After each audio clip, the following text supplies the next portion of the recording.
Etong mga makakaliwa, talagang dito mo malalaman na talagang ang gobyerno ni Bongbong Marcos at ang mga makakaliwa, oo, mag-asawa talaga. Sila talaga ay nag-isang ano na, nag-isang dibdib na talaga. Isipin mo, for the first time in history, na ang grupo na progresibo, makakaliwa, socialist, kung anong tawag nyo sa mga putang ina niyan, terorista, komunista, mga satanista, yung mga CPP, NPA, NDF, na may mga legal fronts na mga party list, o maniwala kayo at sa hindi, lahat ng presidente, tinanggihan ng mga yan. Walang inoohan yan.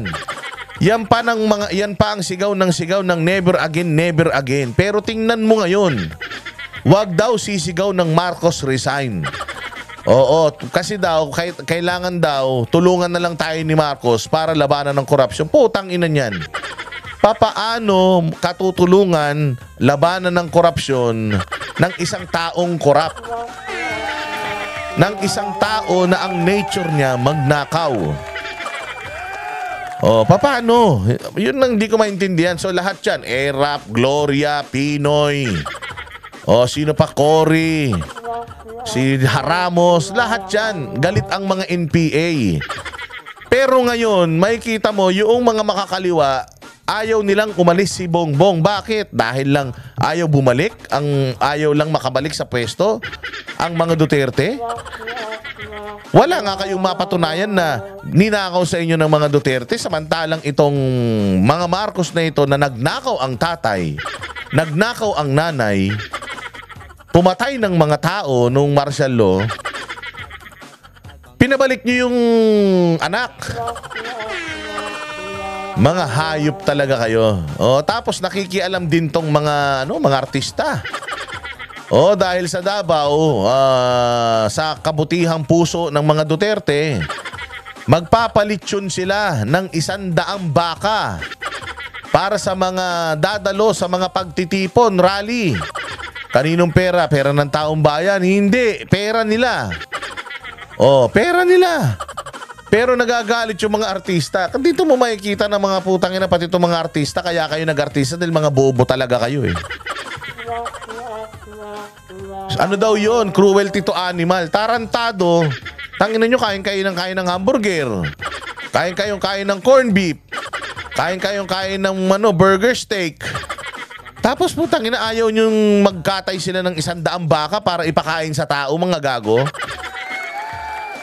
Buti sana kung pinatay nila yung mga baka na yan. Tapos wala lang.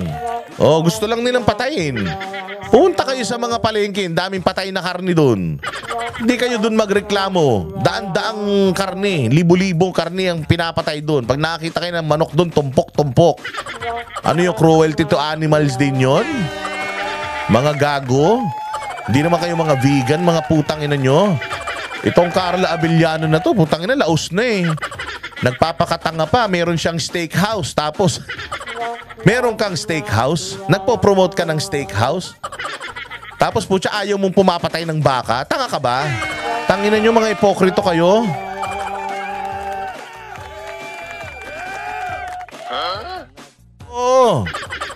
Ayaw daw nila na pumatay ka ng 100 baka para lang ipakain sa mga tao. Ipapakain mo naman sa mga tao eh.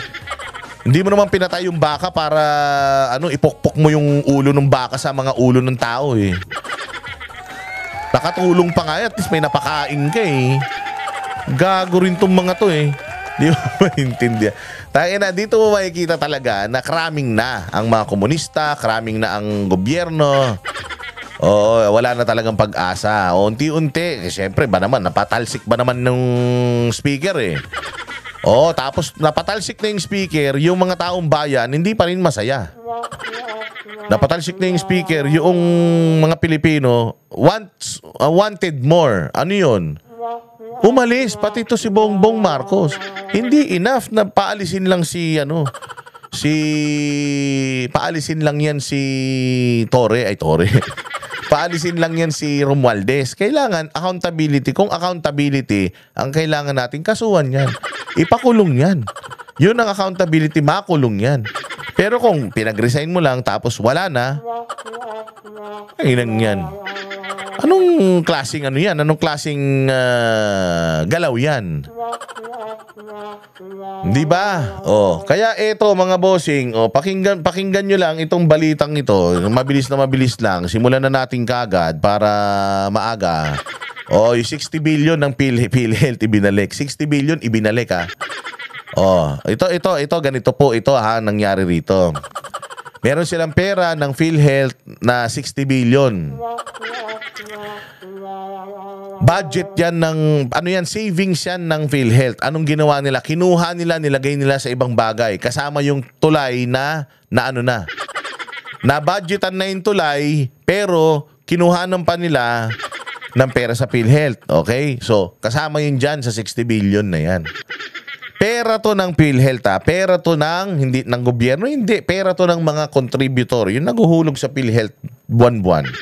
Kayong mga empleyado, pera nyo to. Nilagay nila, kinuha nila, nilagay nila. O ngayon, anong ginawa ni Bongbong Marcos? Galing daw sa savings, galing daw sa mga ibinalik na pera from DPWH, kinuha niya, inilagay niya rito. Gago ka ba? Pera din namin yun eh. Ganito bibigyan ko kayo ng sample. Yung PhilHealth may 60 billion, kinuha niya. Sample lang to Hindi totoo to. Oo. Kinuha niya, nilagay niya sa bulsa niya. Nilagay niya sa bulsa niya. Tapos nung sinabi ng Supreme Court, ibalik nyo. Hindi niya kinuha yung pera na nilagay niya sa bulsa niya, nilabas niya at ibinalik niya. Hindi ganun. Yung pera, kinuha niya, nilagay niya sa bulsa niya, tapos yung ipinampalit niya doon, saan galing? Doon din, sa may kaha.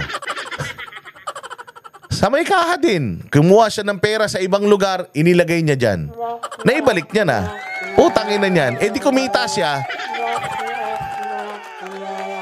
Di ba? Ulitin natin. Halimbawa, meron tayong tindahan.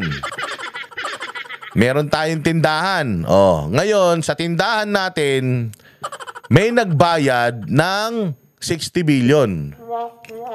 Yung nagbayad, imbis ilagay mo dun sa kaha, ang ginawa niya, nilagay niya sa bulsa niya. Tapos, nung nag-refund yung nagbigay ng 60 billion sa kanya, kinuha niya yung 60 billion sa kaha. Ibinigay niya doon para mapalitan yung 60 billion nung nagbigay sa kanya. Sino nalugi?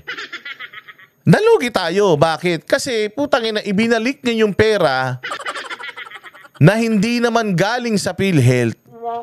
Kinuha niya sa ibang ahensya. Tapos yung kinuha niya sa PhilHealth, binulsa niya. Anong tawag doon? Di ginisa kayo sa sariling mantika tapos proud na proud kayo? Si Chel joke, no? Proud na proud. Kinuha sa savings. Papaano ka magkakaroon ng savings? Deficit ka nga lugi ka nga, kaya ka nga nangungutang The reason why nangungutang ka, kasi nga wala kang pera kaya ka nangungutang. Paano ka magkakaroon ng savings panglagay dito? So likelihood na yung inutang nila, yun din ang pinangdagdag nila dito. Sino magbabayad nun? Taxpayers. Kinangina nyo. Ganyan kayo ginagawang tanga ni Bongbong, tapos ayaw nyo mag-resign?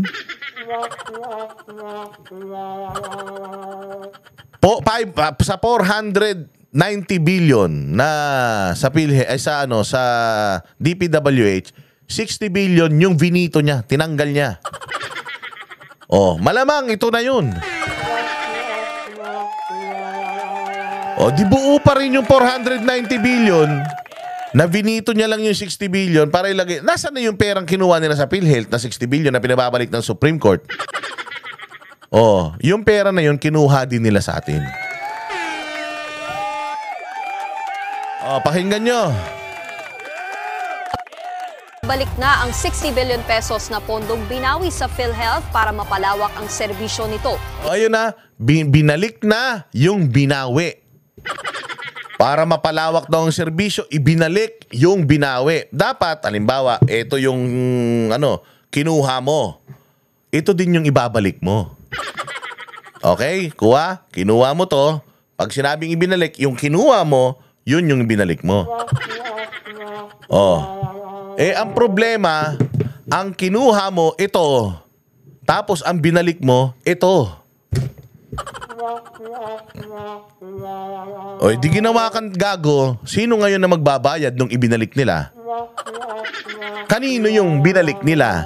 O, kinuhanan ka na nga, kinuhanan ka pa ulit para kang 2 beses ninakawan.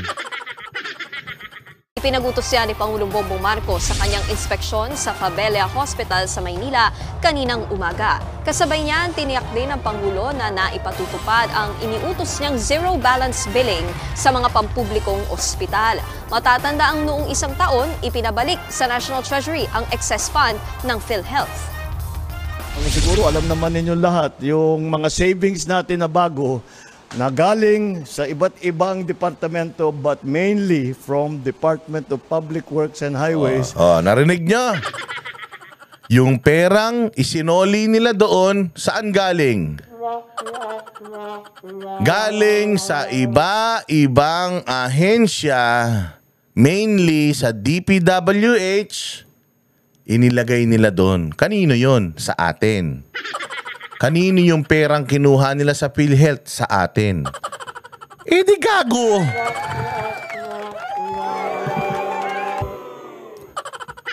Tarantado, di ba? Ganyan kay scammer ang putang ina.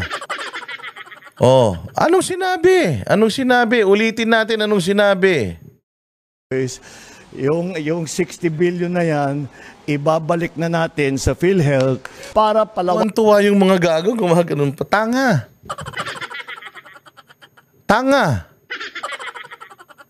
Ulitin natin para mas maintindihan nyo. Pera ng PhilHealth para sa health. Kinuha. Pera ng PhilHealth, kinuha. Tapos kumuha ng pera saan? Halimbawa sa education. Dinabawasan yung education. Kumuha sa DPWH. Dinabawasan yung infra.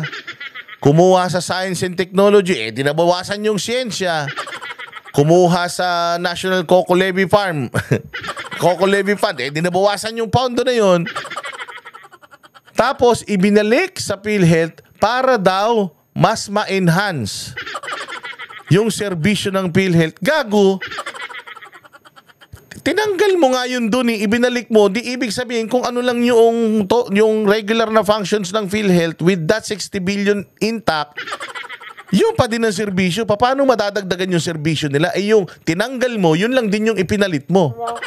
Hindi nga lang galing sa pera na yun mismo. Hindi yung eksaktong pera na kinuha mo yung ibinalik mo. Pera ng iba-ibang ahensya.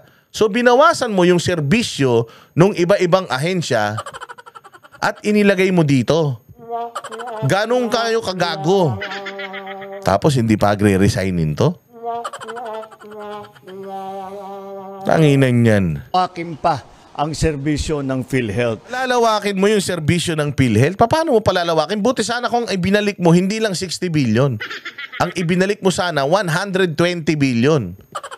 60 billion lang ang pinababalik sa atin pero ang ibinalik natin 120 billion. Ayun, pwedeng lumawak ang serbisyo. Pero kung ang kinuha mo 60, binalik mo 60, paano lalawak ang serbisyo?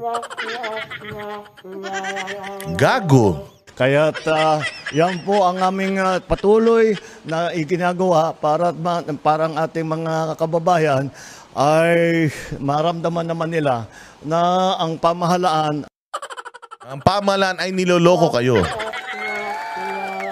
I hope na iintindihan nyo etong pinaliwanag ko sa inyo dahil putang ina budol na budol dito si Chel Joke no, tuwan-tuwa Pasalamatan daw ang Pangulo dahil dito. Ha? Pasalamatan ng Pangulo dahil dito? Anak ng tinapay Kami ang boses ng masa, hindi natatakot. Katotohanan lang, di kami nalulunod. Walang bahid ng sismis, lahat ay totoo. Kahit sino ka pa, pag mali ka babanatan ka.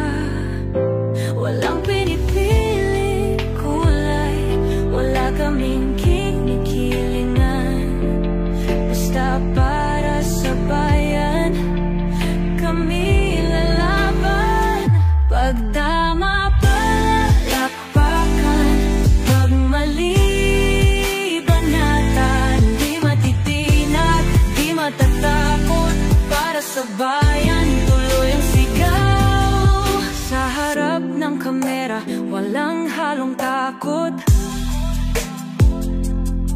Mga baluktot, lahat kayo'y tutumba. Ang hustisya at totoo, yun lang ang mahalaga. Kahit sinong harang, di kami matitinag. Walang pinipiling kulay, wala kaming kinikilingan. Basta para sa bayan, kami lalaban. Pag tama palakpakan, pag mali banatan. Di matitinag, di matatakot, para sa bayan tuloy ang sigaw. Kung nasa tama ka, ikaw ay aming kasama. Pero pag mali ka, handa ka na bang mabasag? Banateros kami, walang inuuran, dahil bayan muna bago ang sarili.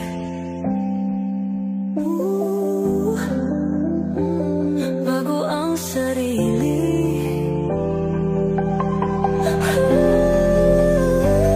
Pag tama palakpakan, pag mali banatan.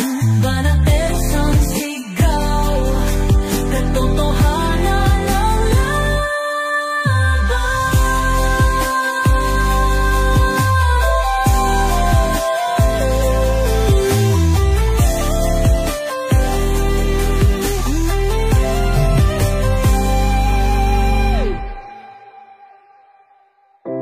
sa harap ng kamera, walang